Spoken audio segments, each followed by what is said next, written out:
Hi friends, ఇప్పుడు నేను మీకు త్రిమూర్తుడి యొక్క వ్రతమును చేయి విధానాన్ని సంపూర్ణంగా తెలియజేయుచున్నాను. కాబట్టి మీరు శ్రద్ధగా విని ఆ విధంగా ఆచరించినట్లయితే మీకు అన్ని విధాలా మంచి జరుగుతుంది, శుభము జరుగును. వినే ముందు నా ఛానల్ సబ్స్క్రైబ్ చేసుకోండి, లైక్ చేయండి, షేర్ చేయండి, సబ్స్క్రైబ్ చేసుకోండి.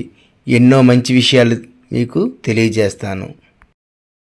శుక్లాంబరధరం విష్ణుం శశివర్ణం చతుర్భుజం ప్రసన్నవదనం ధ్యాయేత్ సర్వవిఘ్నోపశాంతయే. అగజనాన్ పద్మార్గం గజాననమహర్నిశం అనేకదంతం భక్తానాం ఏకదంతముపాస్మహే. గురుబ్రహ్మ గురువిష్ణు గురుదేవో మహేశ్వరః, గురు సాక్షాత్ పరం బ్రహ్మ తస్మై శ్రీ గురవే నమః.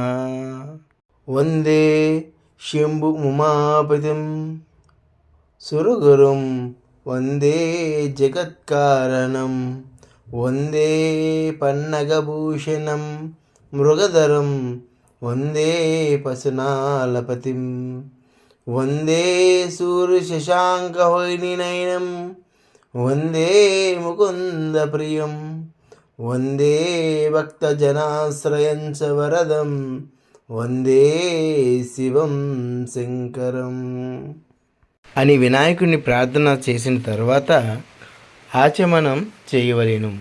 ఓం కేశవాయ స్వహ, నారాయణాయ స్వహ, మాధవాయ స్వహ, గోవిందాయ నమః, విష్ణవే నమః, మధుసూదనాయ నమః, త్రివిక్రమాయ నమః, వామనాయ నమః, శ్రీధరాయ నమః, వృషికేశాయ నమః, పద్మనాభాయ నమః, దామోదరాయ నమః, సంకర్షణాయ నమః, వాసుదేవాయ నమః, ప్రద్యుమ్నాయ నమః, అనిర్దాయ నమః, పురుషోత్తమాయ నమః, అదుజాక్షాయ నమః, నారసింహాయ నమః, అచ్యుతాయ నమః, జనార్దనాయ నమః, ఉపేంద్రాయ నమః, హరయే శ్రీకృష్ణాయ నమః అని ఆచరణ చెప్పవలను. తరువాత అష్టోత్తర శతనామావళి మనం చెప్పుకుందాం. ఓం భూతాత్మనాయ నమః, ఓం అవ్యాయ నమః, ఓం పురుషాయ నమః, ఓం చరమాయ నమః, ఓం జలాయ నమః, ఓం భూతకృతయ నమః, ఓం సరాయ నమః, ఓం చరణాయ నమః, ఓం ముకుందాయ నమః, ఓం అమీయత్నాయ నమః, ఓం మంత్రాయ నమః, ఓం నిదయే నమః, ఓం ఆర్యాయ నమః, ఓం ధ్వనినే నమః, ఓం కృతినే నమః, ఓం ఈశాయ నమః, ఓం తేజసే నమః, ఓం గతాయ నమః, ఓం బలాయ నమః, ఓం అజాయ నమః, ఓం ఫణినే నమః, ఓం యోగాయ నమః, ఓం ఉదాగ్రాయ నమః, ఓం దీర్ఘాయ నమః, ఓం అవిఘ్నాయ నమః, ఓం ప్రాణదాయ నమః, ఓం పునర్వసే నమః, ఓం మాధవాయ నమః, ఓం వహాయ నమః, ఓం సిద్ధయే నమః, ఓం బలాయ నమః, ఓం వామనాయ నమః, ఓం అంశాయ నమః, ఓం బలినే నమః, ఓం కరాలినే నమః, ఓం గురవే నమః, ఓం అగమాయ నమః, ఓం అలభాభ్యాయ నమః, ఓం బుధాయ నమః, ఓం వరదాయ నమః, ఓం సుఫలాయ నమః, ఓం భవాయ నమః, ఓం శశిబింబలాయ నమః, ఓం పవనాయ నమః, ఓం ఖగాయ నమః, ఓం సర్వవ్యాపినే నమః, ఓం కామాయ నమః, పవిత్రాయ నమః, ఓం అనిమిషాయ నమః, ఓం పవిత్రాయ నమః, ఓం విక్రమణే నమః, ఓం మహేశాయ నమః, ఓం దేవాయ నమః, ఓం అనంతాయ నమః, ఓం మాదనే నమః, ఓం భిక్షాయ నమః, ఓం తారాయ నమః, ఓం హంసాయ నమః, ఓం నీలాయ నమః, ఓం ఆదిదేవాయ నమః, ఓం సర్వాయ నమః, ఓం హరాయ నమః, ఓం భగినే నమః, ఓం అచ్చలాయ నమః, ఓం సరాయ నమః, ఓం అచ్యుతాయ నమః, ఓం శౌర్యాయ నమః, ఓం కుంభవే నమః, ఓం నవాయ నమః, ఓం తరవే నమః, ఓం భీమాయ నమః, ఓం గలాయ నమః, ఓం కపిలాయ నమః, ఓం లోహితాయ నమః, ఓం విభవే నమః, ఓం మాయాయ నమః, ఓం దేవాయ నమః, ఓం వేదాంగాయ నమః, ఓం వామనాయ నమః, ఓం సేవ్యాయ నమః, ఓం వైద్యాయ నమః, ఓం దయనీయాయ నమః,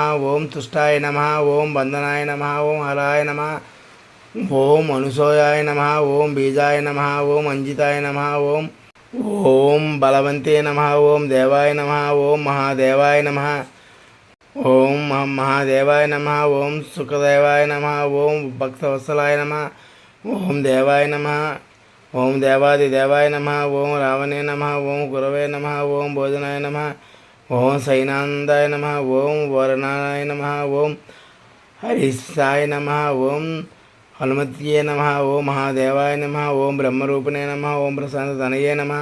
ఓం త్రినాథాయ నమ. త్రినాథ్ కథ ప్రారంభం. భక్తులారా, మనసు నిర్మలంగా ఉంచి వినండి. త్రినాథ చరితము మాటి మాటికి వినుటకు అమృతము వలె ఉండెను. శ్రీపురము అనే గ్రామమునందు మధుసూదనుడు అనే ఒక బ్రాహ్మణుడు ఉండేవాడు. మిక్కిలి దరిద్రుడొకడి చేత భిక్షమెత్తుకొని జీవించేవాడు. ఆ బ్రాహ్మణునికి ఒక కొడుకు జన్మించెను.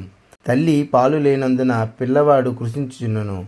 బాలుడు కృషించుచున్నందువల్ల ఆ బ్రాహ్మణ స్త్రీ భర్తతో చెప్పుచున్నది ఏమనగా, అయ్యా, నేను చెప్పుచున్న సంగతి శ్రద్ధగా వినండి. పిల్లవానికి పాలు నిమిత్తం పాలగల ఆవును ఒకటి తీసుకురండి అని చెప్పగా, ఆ మాట విన్న భర్త ఏమి చెప్పుచున్నాడంటే, ఓ స్త్రీరత్నమా, నీకు వెర్రి పట్టిందా? మనం చూడగా భేదవారము. పాలగల ఆవు ఎలాగూ దొరుకుతుంది? ధనరత్నములు మనకు లేవు. నేను లోకంలో ఎలా ధన్యత పొందుతాను? ఎవరి ధనవంతులో, ఎవరికి ధన సంపదలు కలిగి ఉండునో వారికే లోకమంతా మర్యాదలు చేస్తారు. అట్టివారికి అంతా భయపడతారు. నా వంటి బీదవారికి ఎవరు అడుగుతారు అని బ్రాహ్మణుడు చెప్పగా, భార్య మిగులు దుఃఖించినదై, ఓ బ్రహ్మదేవుడా, నీవు మా వంటి బీద ఇంటికి ఈ బిడ్డని ఎందుకు ఇచ్చినావు? ఏమి తిని బతుకుతాడు అని దుఃఖించిందై, ఈ శిశుహత్య నాకు చుట్టుకుంటుంది అని దుఃఖించుచుండగా, ఆ పిల్లవాని గోసను చూసి ఏమీ తోచక ఆ బ్రాహ్మణుడు చింతాక్రాంతుడై విచారించి తన ఇంటిలోని ఉండవలసిన కమండలము వగైరా చిల్లర సామానాలు సంతలో అమ్మివేసి అమ్మిన సొమ్మును 50 రూపాయలు జాగ్రత్తగా పట్టుకు వచ్చి భార్య చేతికి ఇవ్వగా, ఆమె ఆ సొమ్మును పట్టుకొని సంతోషించి భర్తను చూసి, అయ్యా, ఈ సొమ్ము తీసుకొని వెళ్ళి పాలుగల ఆవును ఒకటి తీసుకురండి అని చెప్పినది. తన భార్య చెప్పిన మాట ప్రకారం ఆ బ్రాహ్మణుడు ఆ రూపాయలను పట్టుకొని గ్రామంలో తిరుగుచుండెను. ఇట్లు తిరుగుచు పెద్ద భాగ్యవంతుడు సావుకారు ఉండే గ్రామానికి వెళ్ళెను. ధనధాన్యములు కలిగి కుబేరునితో ఆ సావుకారు సరిసమానంగా నుండెను. ఆవులు సాలలో నిండి ఉన్నవి. దైవఘటన మాత్రం వేరే ఉన్నది. తన ఆవులలో బోధ అను ఆవు ఉండెను. ఇది మిగిలి దుష్టబుద్ధి కలది. బయటికి మేతకు వెళితే పరుల పంటలు జొరబడి తినివేస్తుండేది. ఒక దినము సావుకారు చూచుచుండగానే పేదవాని పొలంలో జొచ్చి పంటనంతను తినివేయుచుండెను. అది చూసి ఆ సావుకారు కోపంతో ఏమనుచున్నాడంటే, దీని ముఖం చూడకుండా ఆవును ఇప్పుడే అమ్మివేస్తాను. అది విలువగల ఆవు అయితే కానీ ఈ దుష్టబుద్ధి గల ఆవు 50 రూపాయలకి ఇచ్చివేస్తాను అని అనేసరికి మధుసూదనుడనే బ్రాహ్మణుడు ఆ మాటలు విని ఆ సావుకారుతో ఇట్లనెను, ఓ సావుకారు, వినండి. విలువగల అయిన ఆవు అయినప్పటికీ అందువలన మీకు మంజూరు లేదు. 6 రూపాయలు నేనే ఇచ్చివేస్తాను. ఆవును దూడను రెండింటిని ఇప్పించండి అని అనగానే, ఓ బ్రాహ్మణుడా, నీకు వెర్రి పట్టినదా? విలువగల ఆవు 50 రూపాయలకు పట్టుకుపోయేదవా అని సావుకారు మదిలో విచారించి తెలియక అనేవేసినాను. ఆ బ్రాహ్మణుడు ఎక్కడి నుంచి వింటున్నాడో కానీ ఆవును ఇవ్వకపోతే నాకు అసత్య దోషం ప్రాప్తిస్తుంది అనుకుని బ్రాహ్మణుకు సావుకారు ఇచ్చివేయగా, ఆవును దూడను తోలుకొని అతడి నుండి బయలుదేరి తన ఇంటికి వచ్చెను. ఆ ఆవును చూడగానే బ్రాహ్మణ స్త్రీ చంద్రుని చూసిన కలువల వలె సంతోషపడింది. వెంటనే పాలు పితికి తన కుమారునికి పోసి బహు సంతోషముగా పొందింది. ఇట్లు కొన్ని నెలలు గడిచినాయి. ఒకరోజు ఆవు ఎటు వెళ్ళిపోయినదో కనిపించలేదు. ప్రొద్దుపోయిన వేళ అయ్యెను. ఆవు రాకపోవడం చూసి బ్రాహ్మణుడు వెతకబోయెను. వీధుల్లోనూ సమీపంలో ఉన్న పొలముల్లోనూ చూచెను. ఆవు కనిపించలేదు. తెల్లవారగానే మేల్కొని ఆవును వెతుకుటకై బయలుదేరి కొంత దూరము నడిచి వెళ్ళి త్రోవలోనొక చెట్టుని చూచెను. ఆ చెట్టు గొప్ప మర్రి చెట్టు. ఆ చెట్టు దగ్గరికి వెళ్ళినాడు. ఆ చెట్టు సంగతి వినండి. ఆ చెట్టు పైన 3 మనుషులు కూర్చుని ఉన్నారు. వారు ఎవరనగా బ్రహ్మ, విష్ణు, మహేశ్వరులు. వారే త్రిమూర్తులు. అటువంటి చెట్టు క్రింద బ్రాహ్మణుడు కూర్చొని ఆయాసం తీర్చుకొని లేచి వెళ్ళుచుండగా త్రిమూర్తులు బ్రాహ్మణుని పిలిచి, ఓ బ్రాహ్మణుడా, విను. నీ మనసులో ఎందుచేత దుఃఖము కలిగి ఉన్నావు? నీవు ఎక్కడికి వెళ్ళుచున్నావు? ఆ సంగతి మాతో చెప్పమని అడుగుగా, బ్రాహ్మణుడు 2 చేతులు జోడించి, అయ్యా, నేను మిక్కిలి భేదవాడను, భిక్షమెత్తుకొని జీవించేవాడను. నాకు ఒక ఆవు ఉండేది. ఆ ఆవు కనిపించటం లేదు. ఈ దినము శ్రీపురము సంత జరుగుచున్నది. ఆ సంతకు పోయి వెతికెదను. ఎవరైనా దొంగిలించి తీసుకుని పోయిన ఎడల ఆ సంతలో అమ్ముతారు కదా అని ఆ హేతువు చేతనే వెళ్ళుచున్నాను ఓ త్రినాథ స్వాములారా అని వృత్తాంతం చెప్పను. అది విని బ్రాహ్మణునకు త్రిమూర్తులు, నీవు ఇప్పుడు సంతకు వెళ్ళుచున్నావు కదా, మా నిమిత్తము ఏమైనా కొన్ని దినుసులు తీసుకురాగలవా అని త్రిమూర్తులు అనిరి. బ్రాహ్మణుడు ఏమి దినుసులు కావాలను అడుగుగా త్రిమూర్తులు ఇట్లనిరి, 1 పైసా గంజాయి, 1 పైసా ఆకులు ఒక్కలు, 1 పైసా నూనె మాత్రం తెచ్చి ఇమ్మని అనేది. అది విని బ్రాహ్మణుడు, త్రిమూర్తులారా, నాకు ధనము ఎక్కడ దొరుకుతుంది? నేను బీద బ్రాహ్మణుడను, భిక్షమెత్తుకొని జీవించుచున్నాను అనగా, ఓ బ్రాహ్మణుడా విను, అదుగో అటు చూడు, రెల్లిపొద కనిపించుచున్నది, దాని మొదలు 3 పైసలు ఉండెను అనగా, ఆ పలుకులు విని బ్రాహ్మణుడు వెళ్ళి ఆ రెల్లి మొదలు చూసేసరికి 3 పైసలు దొరికినవి. ఇంకా ఉండునేమో అని ఆ చెట్టును ఇంకనూ పైకెత్తుచుండెను. అది చూసి త్రినాథులు వారు, ఓ బ్రాహ్మణుడా, నీకు వెర్రి పట్టినదా? అందులో రూపాయలు లేవు, పైసలు దొరుకునో అన్నే ఉండును అని పలుకుగా బ్రాహ్మణుడు విని అచ్చటి నుండి వెళ్ళిపోయాను. కొంత దూరము వెళ్ళి తిరిగి వచ్చి ఆ చెట్టు కింద నిలిచి చేతులు జోడించెను. త్రినాథులు, బ్రాహ్మణుడా, తిరిగి ఎందుకు వచ్చావు అని అడగగా, నేను నూనెను ఎలా తీసుకురాగలను అనెను. నీ గావంచలో తీసుకురమ్మని త్రినాథులు చెప్పిరి. అది చూసి బ్రాహ్మణుడు, గావంచలో నూనె ఎలాగ వస్తుంది? మీరు జగత్కర్తలు నా వద్ద కపటముంచి చెప్పుచున్నారు అనగా, వారు, మా నామం తలుచుకొని నూనె గావంచలో తీసుకురా అని చెప్పగా సెలవు తీసుకుని అచ్చటి నుండి నడిచిపోయాను. ఆనందంతో బ్రాహ్మణుడు శ్రీపురం సంతలోకి ప్రవేశించాడు.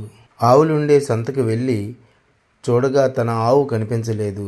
ఆకులు చెక్కలు గంజాయి పుచ్చుకొని నూనె గురించి బజారుకి వెళ్ళి తెలుగుల వారిని నూనె అడిగాను.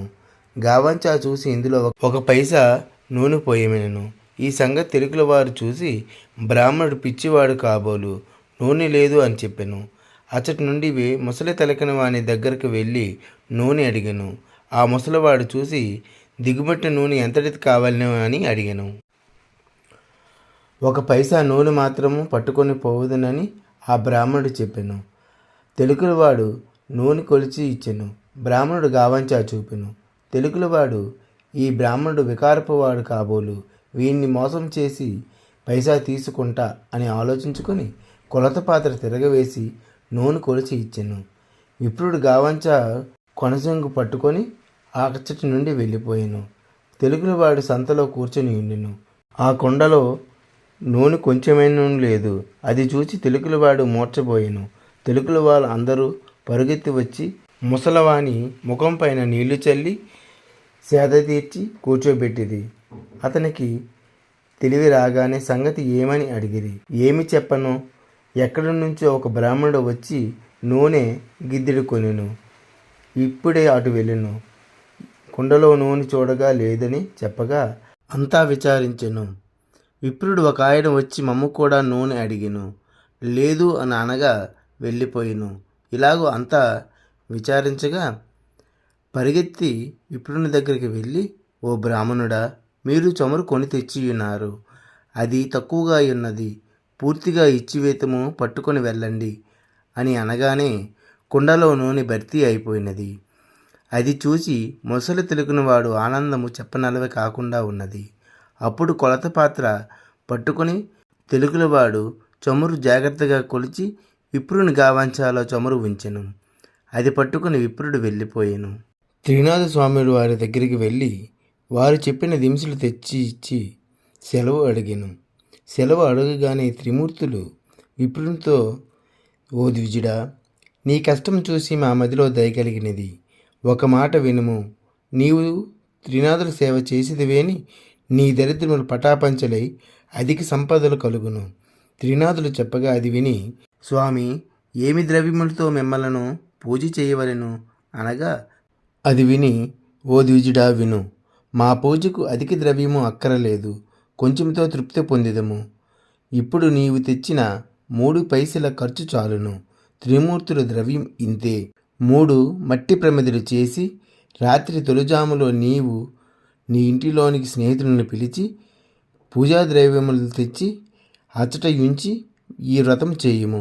నీ సకల పాపములు హరించును. అది విని ద్విజుడు పూజ చేయుటకు ఉపక్రమించెను. చెట్టు మొదటనే పూజ ఆరంభించి గంజాయి మంజుపరచెను. అప్పుడు త్రిమూర్తులు సెలవిచ్చినారు, నీ గావంచ చెంగుచీరి ఒత్తులు చేయుము. అనగా ద్విజుడు, నేను వేద బ్రాహ్మణుడను, భిక్షమెత్తుకొని దినము గడుపుచు కుటుంబ పోషణ చేయుచున్నాను, అన్నవస్త్రములకు కష్టపడుచున్నాను, దీపము ముట్టించుటకు అగ్ని లేదు, పైగా గావంచ ఒత్తిలాయే. ఉపవాసముతో ఎదురు చూచుచుండెను. ఏ బుద్ధితో చేసేదను అని యావగించుకొని కూర్చుండెను. అది చూచి త్రినాథ స్వాములు, ఓ ద్విజుడా, మదిలో చింతపడకు, నీ ఆవు దూడ దొరుకుతుంది, నీ కుటుంబం సౌఖ్యంగా ఉంటుంది, వస్త్రములు కూడా దొరుకును అని త్రిమూర్తులు చెప్పిరి. అప్పుడు బ్రాహ్మణుడు చేతులు జోడించి, స్వాములారా, ఇటువంటి భాగ్యం నాకు ఎప్పుడు కలుగుతుందో 5 మేళాల స్వాముల వారికి ఇస్తాను. ఈ మాట సత్యమని చెప్పి గావంచా చింపి ఒత్తిడి చేసి తిరిగి బ్రాహ్మణుడు చెప్పుచున్నాడు, దీపం వెలిగించుటకు అగ్ని లేదు, నేనేమి చేయదునని అనగా త్రిమూర్తులు చెప్పుచున్నారు, ఓ బ్రాహ్మణుడా, నీ నేత్రమును మూసుకొనుము. అంతా నా బ్రాహ్మణుడు నేత్రమును మూసుకొనగానే అకస్మాత్తుగా దీపం వెలిగింది. అది చూచి బ్రాహ్మణుడు ఆనందించి స్వామికి మేళాలు సమర్పించెను. మేళా ఇచ్చివేసి ఆనందంతో బ్రాహ్మణుడు చేతులు జోడించి సాష్టాంగపడి దండమునర్చి త్రిమూర్తుల వద్ద సెలవు నొంది కొంచెం దూరము నడిచి వెళ్ళగా త్రోవలో ఆవును దూడను చూచెను.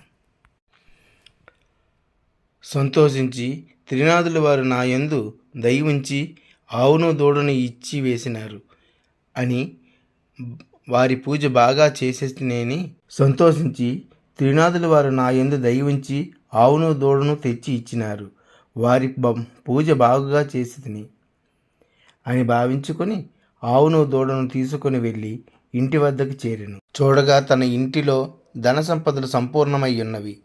అది చూచి అధిక సంతోషం పొంది కడు శ్రద్ధతో పూజ చేసెను. చేయవలసిన కార్యములు అందరికీ వివరంగా తెలియజేసెను. తన స్నేహితులను రప్పించి పూర్వం వలె మేళా గావించెను. మేళా యొక్క క్రమం అందరికీ చెప్పగా అందరూ సంతోషించినారు.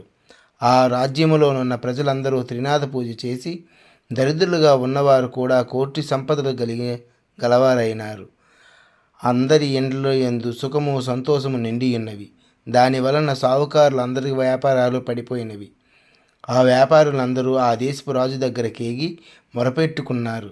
రాజువారి చూసి అదేమని అడగగా, మీరందరూ ఎందుకు వచ్చినారు అని అడగగా, అయ్యా, మధుసూదనుడనే బ్రాహ్మణుడు దరిద్రుడగుడి చేత భిక్షమెత్తుకొని జీవించేవాడు. శ్రీపురం వెళ్ళి వచ్చి త్రినాథ మేళ ఆచరించెను.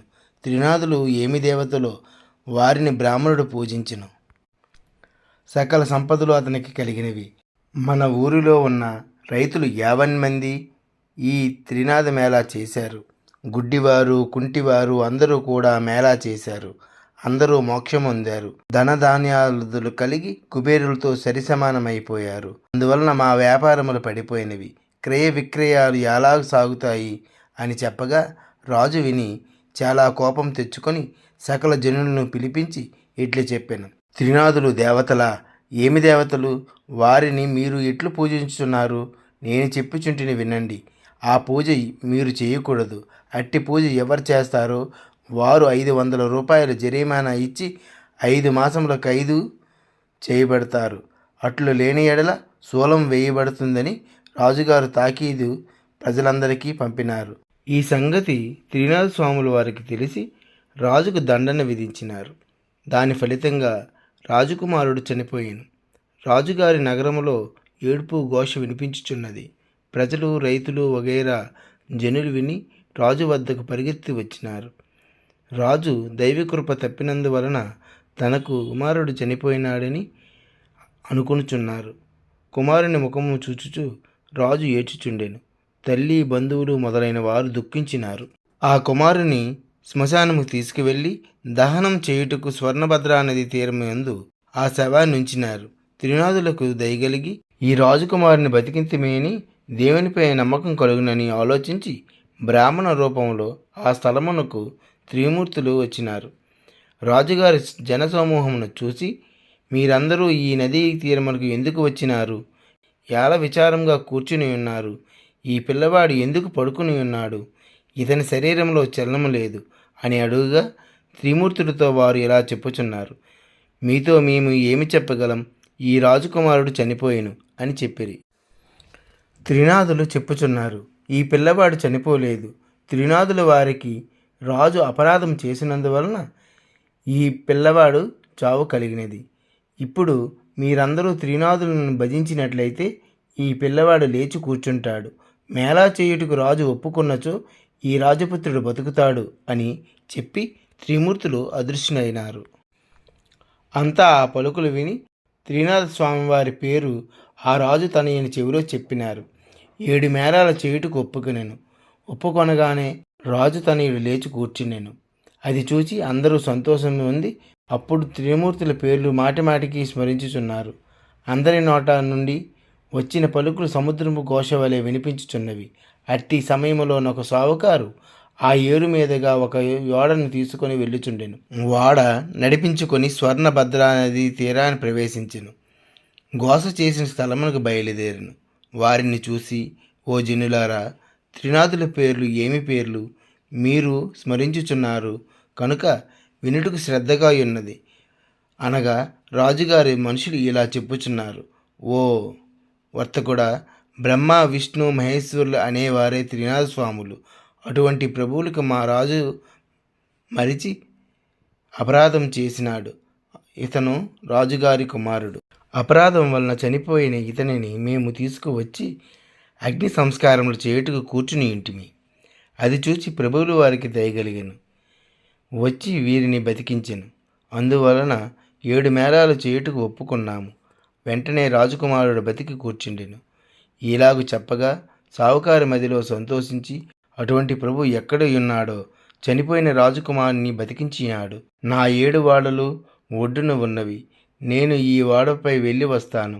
ఇంటికి సుఖముగా చేరుకొని నాకు ఏ కష్టము లేనట్లయితే ప్రభువులు వారికి 7 మేళాలు చేస్తాను. ఇట్లు మనసులో సంకల్పించి ఓడపై కూర్చొని నడిపించుకొని వెళ్ళిపోయాను. పై దేశములకు వెళ్ళి అచట గొప్ప లాభమును పొంది తిరిగి వచ్చి ఓడను నది ఒడ్డున లంగర వేయించి ఇంటికి వెళ్ళినాడు. తన నౌకర్లందరూ ఓడలోని ధనమును మోసుకొని పోయినారు. ధనమును ఇంటిలోని వేసుకొని ప్రభువులు వారికి మేళాలు మరిచినాం. అందువలన ప్రభువులు వారికి కోపం కలిగి దండన వేసినారు. ఓడ నీటిలో మునిగినది. నౌకర్లు ఓడలోని వారందరూ మునిగిపోయిరి. అది చూసి కుప్పకూలి భూమిపై పడి ఘోషపెట్టినాడు. కొంతసేపటికి తెలివి తెచ్చుకొని ఏడ్చుచుండగా ఆకాశం నుండి త్రినాథులు సెలవిచ్చినారు, నీవు మేళాలు ఇచ్చినావు కావు, అందుచేతే వాడ మునిగినవి. నీవు 5 మేళాలు సమర్పించినా నీ వాడ ప్రాప్తమవుతుంది అని.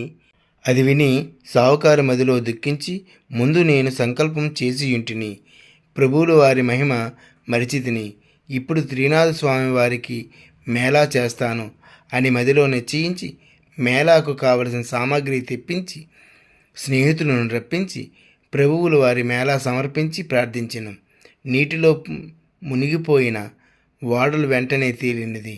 అది చూసి పట్టలేని సంతోషమునందెను. పరిచారికులు నౌకర్లు ఓడలోని ధనము తీసుకుని పోయిరి. ధనము మోయించి వేసి సావుకారు ఇంటిలో ప్రవేశించెను. గంజాయి ఆకులు చెక్కలు అంతయు స్వామివారికి మేళా సమర్పించి సాష్టాంగ దండ ప్రమాణం వరించి వేడినారు. రాజ్యమంతా ప్రకటన పంపినారు. కనుక మేళాలు చూచుటకు అంతా వస్తూ ఉన్నారు. ఇట్టి స్థితిలో ఓ గుడ్డివాడు త్రోవను పోయే వారిని చూసి, ఓరన్నా, మీరెవరు? మీ పేరేమిటి? మీరు ఎక్కడికి వెళ్ళుచున్నారు అనెను. అది విని, మేము త్రినాథుల వారి మేళాను చూచుటకు వెళ్ళుచున్నాము అనేరు. అది విని గుడ్డివాడు, నాకు కన్నులు కానరావు, మీరంతా నేత్రముతో చూడగలరు, నేను దేంతో చూడగలను అని చెప్పాను. అంతా వారందరూ కలిసి మేళా దగ్గరికి ప్రవేశించినారు. అప్పుడు గుడ్డివాడు త్రినాథ త్రినాథ అని భజించెను. అటుల భజన చేయుచుండగా కొంచెము కనిపించెను. అప్పుడు గుడ్డివాడు కొంచెం దూరము పోయెను. దారిలో ఒక చొట్టవాడు కూర్చుండి ఉండి వానిని చూచి ఇట్లు అడుగుచున్నాడు, చూడగా నీవు గుడ్డివాడవు, ఇంత కష్టంతో ఎక్కడికి వెళ్ళుచున్నావు అని అడిగితే గుడ్డివాడు చెప్పుచున్నాడు, అన్నా నేను మేళా చూచుటకు వెళ్ళుచున్నాను అనగా చొట్టవాడు విని, స్వాములు వారికి దయలేదు, చేతులు కాళ్ళు కూడా లేవు, నేను ఎలాగ నడవగలను? నీకు కన్నులున్నవి కనుక దేక్కొని వెళ్ళగలవు. గుడ్డివాడు చెప్పుచుండెను, నీవు త్రినాథ స్వామి వారిని భజింపుము, నీ చేతులు కాళ్ళు బాగవుతాయి. క్షణములో ఇద్దరము కలిసి వెళ్ళిపోదాం.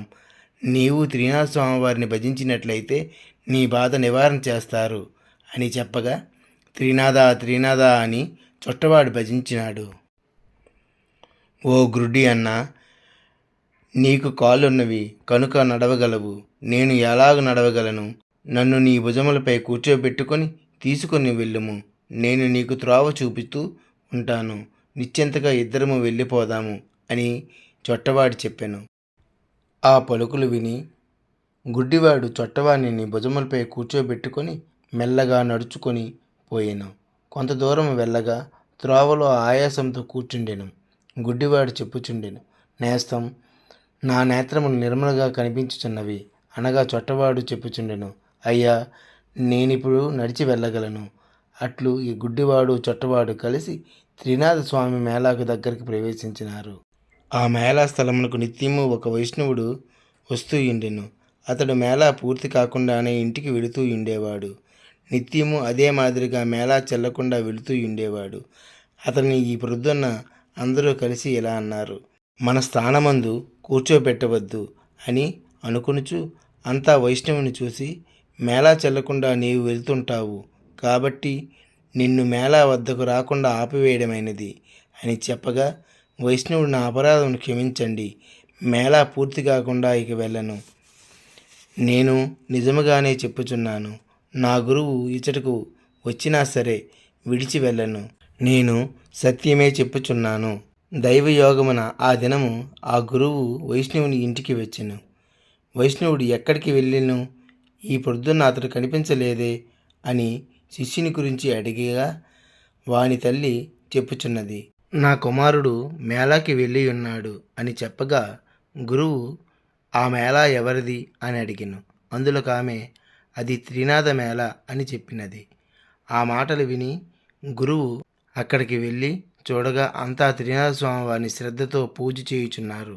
అది చూసి గురువునకు కోపం వచ్చి బాగా తిట్టి మేళా స్థలమును సామాగ్రిని తన్నివేసెను.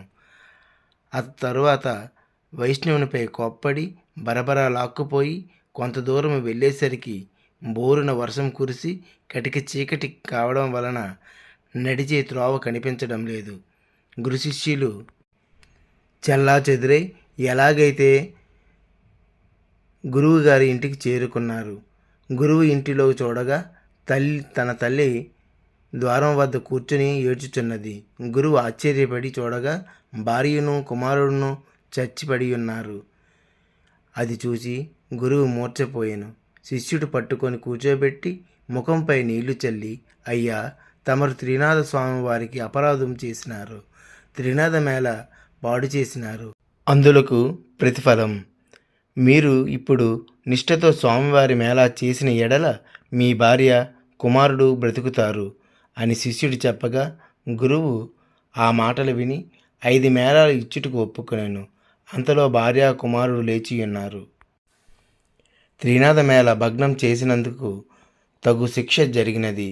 నేను మూర్ఖుడను, అధముడను, ప్రభులు వారి మహిమ తెలుసుకొనలేకపోయితిని అని ప్రభులు వారికి క్షమాపణ చెప్పి మేళా కావలసిన సామాగ్రి యావత్తు తెప్పించి అందరితో మేళా సమర్పించినాడు. నూనె కాలడం చెల్లినది. ప్రభువులు వారి పూజ కావచ్చినది.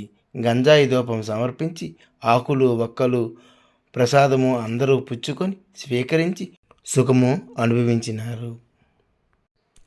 ఈ చరిత్ర ఎవరు వింటారో వారికి కుష్టివ్యాధి గుడ్డితనము కూడా లేక తరించిపోతారు. పుత్రులు లేని స్త్రీలు నిర్మలంగా వింటే పుత్రులు పుడతారు. పురుషులు విన్న ఎడల అన్నవస్త్రములు కలిగి సుఖపడతారు. ఎవరైనా కొంటిగా హాస్యం చెప్పిన ఎడల నడ్డితనము గుడ్డితనము కలుగుతుంది. ముగ్గురు మూర్తులను 3 స్థలంలో ఉంచి ముందు విష్ణువునికి చందనము పువ్వులు తెచ్చి ముగ్గురును వేరువేరుగా పూజించవలెను. నైవేద్యం సమర్పించి గంజాయిలో అగ్ని వేయవలెను. తాంబూలం 3 భాగములుగా చేసి త్రిమూర్తుల వారికి ఎదుట ఉంచవలెను. 3 దీపములు వెలిగించి త్రిమూర్తులారా దయచేయండి అని అనవలెను. అంతా సమర్పించి త్రినాథ స్వామి వారి పాదములపై పడవలెను. అందరూ నిర్మలమైన మనస్సుతో కూర్చొని కథ వినవలెను. ప్రసాదమును అందరూ సేవించవలెను. ఈ విధంగా త్రినాథులు పూజించి తరించండి. ఇట్లా ఈ కథ నేత్రదాసు చెప్పి ఉన్నారు.